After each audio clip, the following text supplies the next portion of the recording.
야고보서는 특별한 내용입니다. 로마서의 후편 혹은 제2로마서 그렇게 부릅니다.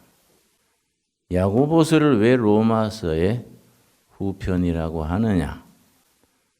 아시는 바와 같이 로마서에서 사도 바울이 믿음으로 구원받는 도리를 강력하게 전개했습니다. 그래서 로마서는 성경 전체 66권 중에서 마치 반지에 다이아몬드 박힌 부분과 같아서 믿음으로 구원받는 도리의 핵심을 아주 체계적으로 논리적으로 논증하고 있습니다. 그런데 옥에 티가 있듯이 한 가지 약점이 있습니다. 믿음으로 구원받는 도리를 강조하다 보니 그 믿음에는 그러면 행함이 없어도 그냥 믿으면 구원받고 천국 백성이 되느냐? 그건 아니지 않느냐? 로마서 그 믿음으로 구원받는 도리에 대해서 논란이 있어 왔습니다. 그 약점을 보충해 주는 내용이 야고보서입니다. 그래서 야고보서를 로마서의 후편 혹은 제2 로마서라고 말하는 이유는 로마서에서 믿음으로 구원받는 도리 옳다. 그런데 그 믿음의 내용이 실천, 행함이 있는 믿음이라야 살아있는 믿음이지 행함이 없이 입으로만 믿습니다. 아멘, 할렐루야 한다고 살아있는 믿음이 아니다. 그걸 뒷받침해주고 보충해주는 내용이 야고보서입니다. 그래서 야고보서의 특이한 표현 중에 산 믿음과 죽은 믿음, 이런 믿음은 죽은 믿음이고 이런 믿음은 산 믿음이다. 죽은 믿음은 어떤 믿음이냐? 입으로 믿노라 하고서 실천, 삶의 내용이 뒤따르지 못하면 그건 죽은 믿음이고 믿는 만큼 삶이 뒷받침되는 것이 살아있는 믿음이다. 그런 뜻에서 야고보서를 로마서의 후편이다. 제2 로마서다. 이렇게 일컫게 됩니다. 그래서 성경을 읽을 때에 로마서를 읽고 나서 야고보서를 같이 읽어야 신앙의 균형이 잡힌 신앙이 이루어진다. 그렇게 표현합니다. 자, 1장 1절 찾으셨지요? 하나님과 주 예수 그리스도의 종 야고보는 흩어져 있는 12지파에게 문안하노라. 예수 그리스도의 종 야고보. 야고보를 영어로는 제임스 그럽니다. 제임스. 야고보가 제임스인데 영어로 된 사람 이름 중에 제임스가 가장 인기가 제일입니다. 그걸 누가 조사를 해서요. 미국이나 영국, 독일 같은 데에서는 성경의 인물을 자기 이름으로 쓰는 경우가 많습니다. 폴, 바울, 데이비드, 다윗, 제임스, 야고보, 피터, 베드로 이렇게 나가는데 어떤 이름을 제일 많이 썼는가? 비교하자면 한국에서 경주 김씨가 제일 많냐? 전주 이씨가 제일 많냐? 뭐 그런 얘기 하듯이 성경의 인물 중에 어떤 인물을 제일 많이 썼느냐? 물론 한 사람도 안 쓴 사람이 있지요. 그건 어느 제자겠습니까? 가룟 유다는 한 명도 안 썼지요. 가룟 유다를 쓸 데는 없지요. 그런데 제임스, 야고보, 폴, 바울, 피터, 베드로, 데이비드, 다윗 이 중에 누가 제일 많이 썼느냐? 단연코 제임스, 야고보요. 그리고 야고보가 사랑받는 예수님의 제자입니다. 초대교회에 사랑받던 인물이고 교회 역사에서 가장 사랑받았습니다. 그런데 이제 가장 많이 나온 이름이 제임스, 야고보, 둘째가 폴, 바울, 셋째가 데이비드, 다윗, 넷째가 피터, 베드로 이래 나오는데 그러면 야고보가 어떤 야고보냐? 신약 성경에 야고보가 4명이 나와요. 야이로의 아들 야고보, 예수님의 친동생 야고보, 뭐 이런 식으로 4명이 나오는데 야고보서를 쓴 야고보는 누구냐? 그 4명 중에 누구냐? 예수님의 12제자 중에도 야고보가 있었단 말이에요. 또 예수님의 친동생도 야고보다 이 말이지요. 근데 야고보서를 쓴 저자는 어느 야곱이냐? 그런 걸 연구해서 발표하는 게 학자들이죠. 학자들이 오래 연구하고 토론한 결과 야고보서를 쓴 야고보 제임스는 예수님의 친동생 야고보다. 예수님의 친동생 야고보가 예수님 살아생전에는 예수님을 형님으로만 알았지 구주로는 믿지를 못했습니다. 언제 동생 야고보가 예수님을 형님이 아닌 구주로 믿게 됐느냐? 오순절 성령 충만하고 예수님이 올리브산에서 승천하시고 거기에 모였던 무리 120명이 마가 다락방에서 합심해 기도하는 중에 오순절 성령이 임했지요. 그 뒤로 예수님의 친동생 야고보가 아니라 예수님의 제자 야고보, 하나님의 종 야고보로 영적으로 변화가 된 겁니다. 자, 그래 우리가 기초를 생각하고 1장 1절 하나님과 주 예수 그리스도의 종 야고보는 벌써 다르지요? 우리 생각 같아서는 예수님의 동생 나 야고보는 이랬을 것 같은데 그 관계를 벗어난 거예요. 형님 동생 사이는 벌써 떠난 겁니다. 이 땅에 오신 하나님 예수 그리스도의 동생이 아니고 누굽니까? 종. 이 종이란 말이 이제 헬라어로 두로스인데 두로스.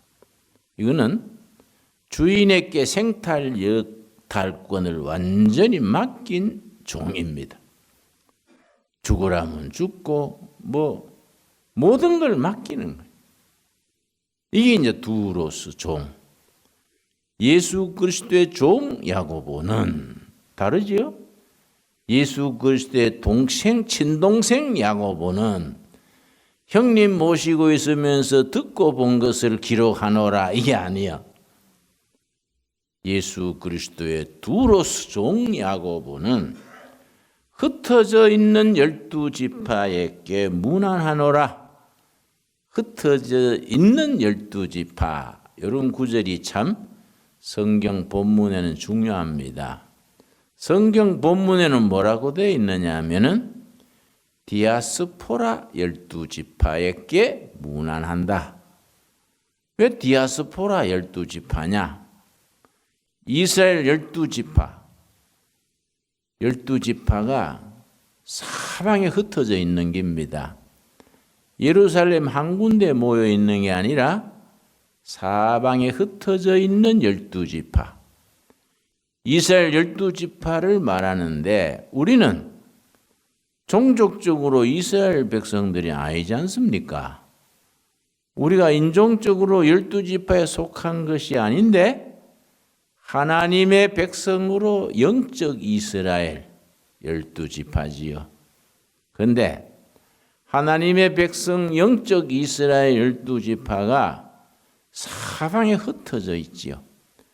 그래서 흩어져 있는 12지파를 성경 원문에 디아스포라 12지파에게 문안드립니다. 이렇게 나오는데 디아스포라란 말이 아주 이거 멋진 단어입니다. 그런 단어를 합성어라 합니다. 헬라어의 디아스포라는 디아란 단어와 스포라가 합쳐진 단어입니다. 그런 단어를 합성어, 두 단어 이상이 합쳐져서 한 단어를 이룰 때 합성어라 하는데 디아스포라는 디아와 스포라가 합쳐졌습니다. 디아는 흩어진, 영어로 말할 때는 scattered, 흩어져 있는. 스포라는 씨앗이요, 씨앗. 콩씨, 벼씨, 요 씨앗. 스포라가 씨앗이요. 사방의 복음의 씨로, 사랑의 씨앗으로 흩어져 있는 영적 이스라엘 12지파지요. 이 동네, 저 동네, 이 나라, 저 나라, 이 도시, 저 도시에 복음의 씨앗으로 흩어져서 살고 있는 겁니다. 사랑의 씨앗이고 복음의 씨앗이고 생명의 씨앗으로 일터에서 마을에서 가정에서 살고 있는 거지요. 복음의 씨앗 12지파에게 문안하노라. 아주 의미가 깊어지지요. 그런데 영적으로 그렇게 디아스포라 하니까 의미가 깊어지는데 정치적으로 인종적으로는 디아스포라를 누굴 말하느냐? 유대인들 중에 본국에 살지 못하고 해외에 나가 있는 해외 동포 유대인을 디아스포라라 그럽니다. 전 세계 유대인이 지금 한 1,500만 내지 1,600만 됩니다. 이 사람들이 온 세계에 흩어져 있는데 이스라엘 본국에 살고 있는 이스라엘 그 혈통 이스라엘 사람은 한 600만 돼요.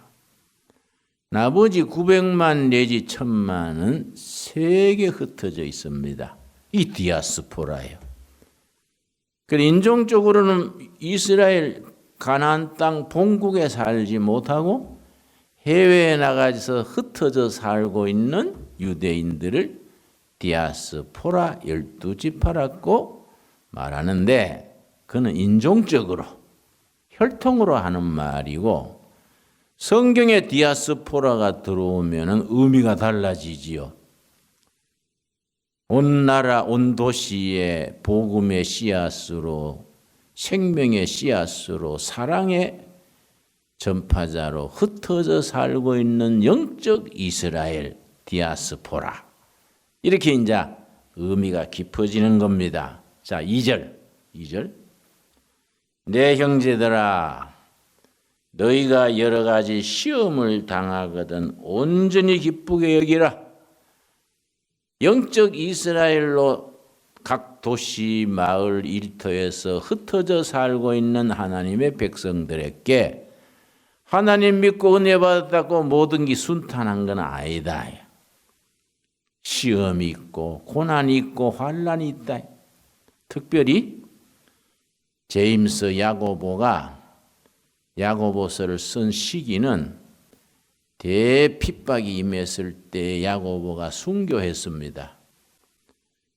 야고보가 순교하기 전에 닥쳐오는 핍박을 느끼면서 이 편지를 쓴 거예요. 우리 하나님의 복음의 씨앗으로 디아스포라로 살고 있는 백성들에게 시험이 오게 돼 있다. 고난과 시험과 핍박이 있다. 그런데 그걸 막 염려하고 기죽어 가지고 막 그러지 말아라. 기뻐해라. 왜냐? 그 핍박 시험 속에 하나님의 사랑의 손길이 있고 그 시험 핍박을 잘 이기고 나면 하나님이 준비해 놓으신 축복이 기다리고 있다. 그러니까 시험이 오면은 기뻐해라. 시험 넘어서 축복이 오니까. 그래서 여러 가지 시험을 만나거든 온전히 기쁘게 여겨라. 이 온전이란 말이 야고보서에 계속 나옵니다. 온전. 온전한 복음, 온전한 율법, 온전한 삶, 온전한 실천. 그래서 야고보서에서 가장 많이 나오는 단어가 온전이란 말입니다. 온전. 예를 들어서 3절, 4절이 대표적인 경우인데 3절. 이는 너희 믿음의 시련이 인내를 만들어내는 줄 너희가 알미라.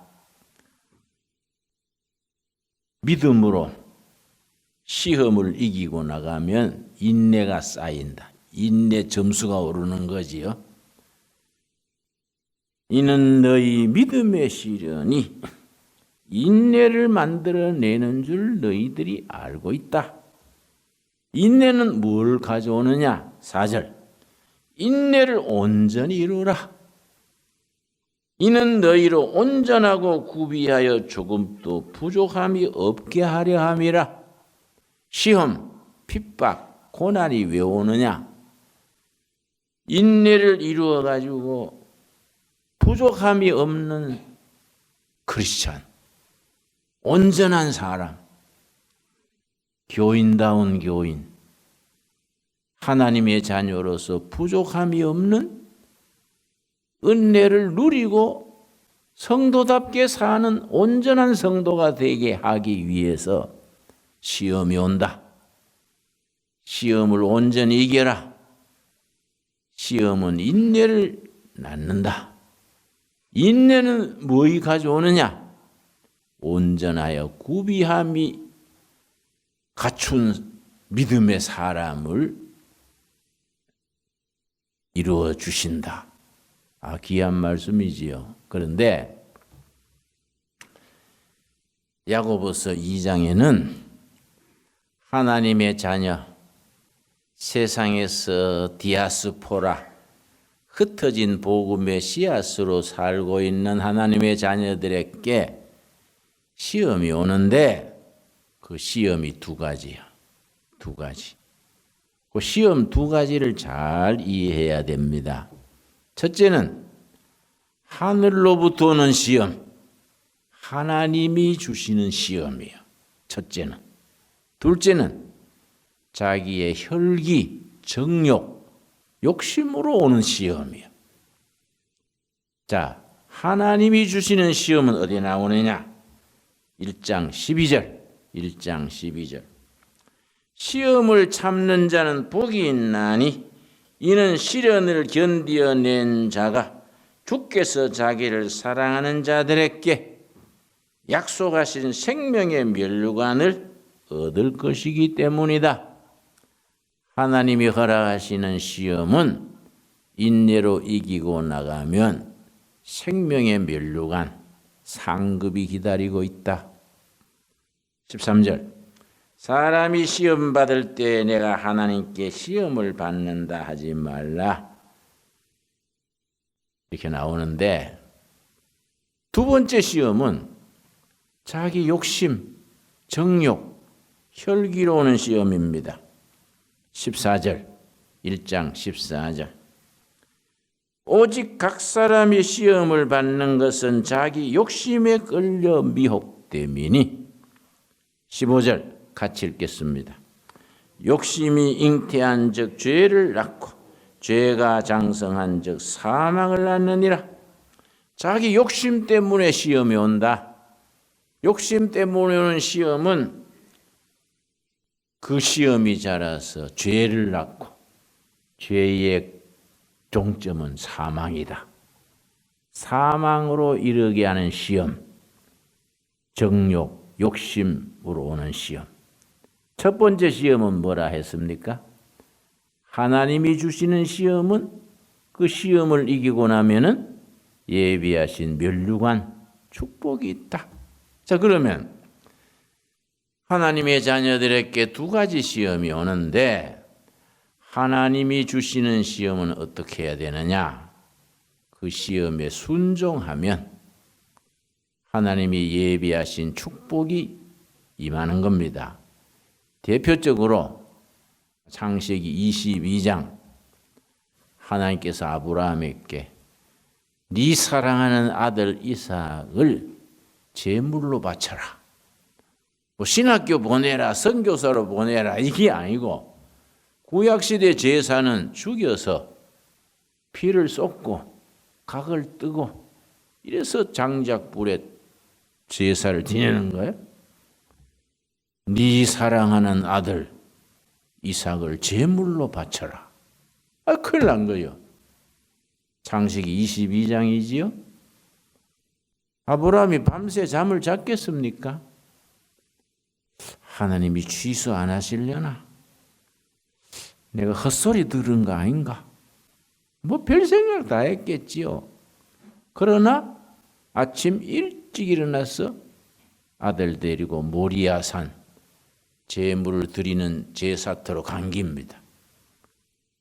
그 아브라함의 믿음을 순종하는 믿음.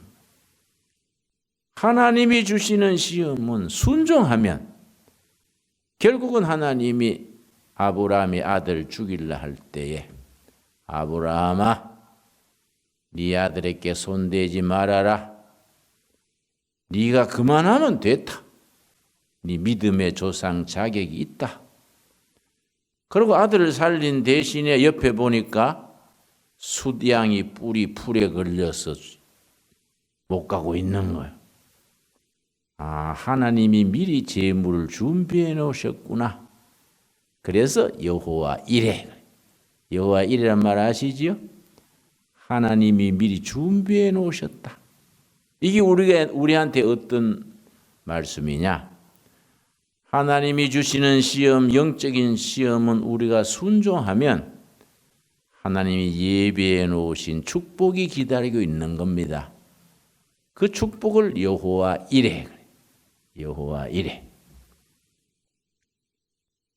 여호와 이레 시험에 승리해서 예비하신 면류관 축복을 누릴 수 있게 되기 바랍니다. 그런데 골치 아픈 거는 자기 정욕으로 오는 시험이다. 물욕, 정욕, 인간적인 욕심 때문에 온 시험은 어떻게 해야 되느냐? 이거는 회개해야 돼. 회개. 철저히 회개해가지고 그 시험에서 벗어나면 하나님이 평안을 주시는 거예요. 하나님이 그 회개를 받아들여 주시고 용서하시고 그 정욕에서 벗어나게 해 주시는 거죠. 야고보서 2장에 나오는 두 가지 시험을 이해하셨습니까? 그런데 하늘에서 오는 시험이든지 땅에서 오는 육적인 시험이든지 어떻게 이겨야 하느냐? 1장 5절이죠. 야고보서 1장 5절. 야고보서 1장 5절이 이걸로 너희들이 시험을 이겨야 한다. 이렇게 말씀하시는 겁니다. 그 야고보서 1장 5절이 중요하지요. 우리 한번 같이 읽겠습니다. 너희 중에 누구든지 지혜가 부족하거든 모든 사람에게 후히 주시고 꾸짖지 아니하시는 하나님께 구하라. 그리하면 주시리라. 누구든지 지혜가 부족하거든 어떻게 하라고요? 후히 주시고 꾸짖지 아니하시고 축복을 예비하고 계시는 여호와 이레 하나님께 기도해라. 그러면 예비하신 축복이 너희에게 임한다. 아멘이 됩니까? 그래서 기도해라. 시험이 오거든 자기 힘으로 이겨보려고 방방 뛰다가 제풀에 넘어지지 말고 기도해라. 자기 약한 줄 알고 겸손하게 기도해라. 지혜도 부족하고 힘도 부족하고 인내도 부족한데 성령님이 그걸 아신다 이게. 성령님이 아시고 꾸짖지 아니하시고 힘주시고 시험에서 피할 길도 열어주시니까 기도해라. 그래서 야고보서는 1장의 기도로 시작해서 마지막 장의 기도로 끝납니다. 야고보서가 5장까지 있는데 5장 끝에 가서 그 야고보서는 1장 5절의 기도로 시작해서 5장 끝에 가서 기도로 끝나는 거지요. 13절 말씀. 그래서 야고보 같은 서신은 5장으로 되어 있으니까 잠깐 사이에 읽을 수 있지요. 자꾸 읽는 게 중요합니다. 자꾸 읽고 신앙에 부족한 것을 자꾸 채우고 영적 양식을 공급받고 그 야고보서를 자꾸 묵상하는 게 참 신앙생활에 말하자면 우리 영혼의 보약과 같은 거지요. 5장 13절. 너희 중에 고난 당하는 자가 있느냐? 그는 기도할 것이요. 즐거워하는 자가 있느냐? 그는 찬송할지니라. 시험, 고난, 핍박 당할 때에 기도해라. 즐거운 일, 행복한 일이 있으면 찬송해라. 찬송도 기도에 곡을 붙이는 거니까 슬플 때, 힘들 때 기도하고 즐겁고 행복할 때 기도하고 기도에 곡을 붙여서 찬송으로 기도하고 기도하라. 14절. 너희 중에 병든 자가 있느냐? 그는 교회의 장로들을 청할 것이요. 그들은 주의 이름으로 기름을 바르며 그를 위하여 기도할지니라. 기름은 성령을 나타냅니다. 상징합니다. 성령의 도우심으로 기도로 응답받아서 병이 낫게 되고 상처가 치유되게 되고 약한 부분이 강하여지고 15절. 믿음의 기도는 병든 자를 구원하리니 주께서 그를 일으키시리라. 혹시 죄를 범하였을지라도 사함을 받으리라. 그러므로 너희 죄를 서로 고백하며 병이 낫기를 위하여 서로 기도하라. 의인의 강구는 역사하는 힘이 큼이니라. 우리 성도, 믿음의 성도들이 믿음으로 의롭게 되는 거거든요. 행실이 반듯해서 의인이란 게 아니고 야고보서의 의인은 믿음으로 승리하는 사람이 의인이에요. 의인의 기도는 역사하는 힘이 있다. 그래서 우리가 믿음으로 의롭게 되어 우리 기도가 응답받는 열매를 거둘 수 있게 되기 바랍니다. 나는 믿음이 시원찮아서 보통 사람이 되나 특별한 사람이나 되지. 그래서 성공 사례, 기도의 성공 사례를 17절에 두었습니다. 성공 사례 17절. 야고보서 5장 17절. 엘리야는 우리와 성정이 같은 사람이로되, 성정이 같은 사람, 우리와 같은 보통 사람이다. 슬픔은 낙심하고 기쁨은 하하 웃고 힘들면은 탄식하고 우리 같은 보통 사람이다. 야. 엘리야가 특별한 사람이 아니다. 우리 같은 보통 사람인데 그가 비 오지 않기를 간절히 기도한 적 3년 6개월 동안 땅에서 비가 오지 아니하고 다시 기도하니 하늘이 비를 주고 땅이 열매를 맺었느니라. 너희들이 보통 사람이라고 뭐 기도 우리는 힘이 없어 메가리가 없어 그래 생각하지 말아라. 너희와 같은 보통 사람 엘리야가 있지 않냐? 보통 사람인데 기도로 날씨도 바꾸고 비 오지 않던 하늘에 비도 오게 하고 그런 능력의 기도의 사람이 되었다. 기도의 성공 사례를 일러주는 겁니다. 위로가 되지요? 우리도 뭐 잘난 거 특별한 거 없는 사람이지만은 예수님 의지하고 하나님께 열심히 기도해서 응답받는 힘 있는 성도가 되어지기 바랍니다. 기도하겠습니다. 하나님 감사합니다. 우리는 보통 사람입니다. 엘리야가 보통 사람인데도 주님 의지하고 뜨겁게 기도하여 날씨도 바꾸고 역사가 있었습니다. 우리 부족한 걸 스스로 깨닫고 하나님이 주시는 영적 시험에는 순종함으로 예비하신 여호와 일에 축복을 누리게 하옵시며 정욕과 혈기로 오는 시험은 회개함으로 평강에 이르게 하여 주시옵소서. 예수님 이름 받들어 기도드렸사옵나이다. 아멘.